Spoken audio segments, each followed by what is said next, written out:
In today's video, I'm going to teach you how to deposit funds into your Exness account using GCash. First, log into your Exness personal area. You can do this either on the Exness website using a browser or inside the Exness Trade app on your mobile device.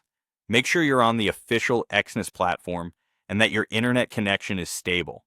If you have multiple trading accounts, confirm you're in the correct one before moving forward so the deposit lands exactly where you want it. Once you're in your personal area, go to the deposit section. On the website, this is typically visible in your main dashboard. In the app, look for the deposit option on the home screen or within your account menu. This is where all available payment methods are listed. From the list of methods, choose GCash. It's a convenient local option for users in the Philippines and is designed for quick, seamless funding.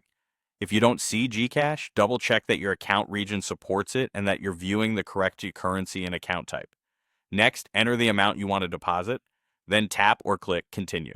Keep an eye on minimum and maximum deposit limits and consider your account currency to avoid unnecessary conversion. It's a good idea to deposit an amount that comfortably fits within your risk plan and your trading strategy.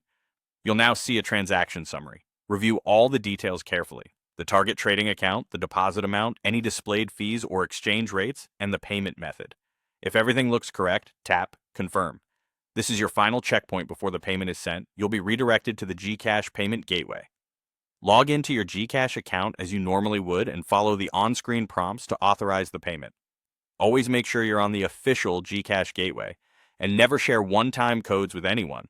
Approve the transaction to finalize the deposit.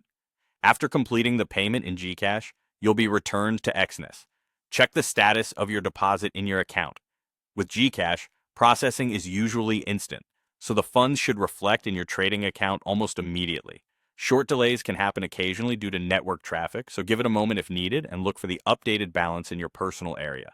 And that's it. You've logged in, gone to deposit, selected GCash, entered your amount, confirmed the details, completed payment through GCash, and verified the funds in your trading account. You're ready to trade with your newly deposited balance.